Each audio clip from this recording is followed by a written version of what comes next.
¿Qué tal amigos? ¿Cómo están?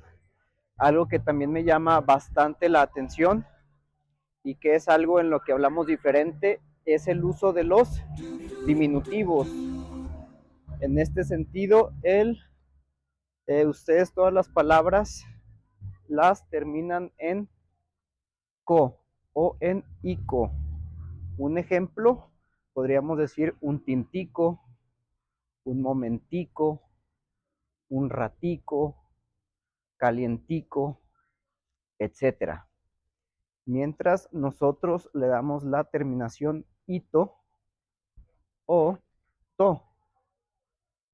Por ejemplo, un ratito, calientito, un tintito.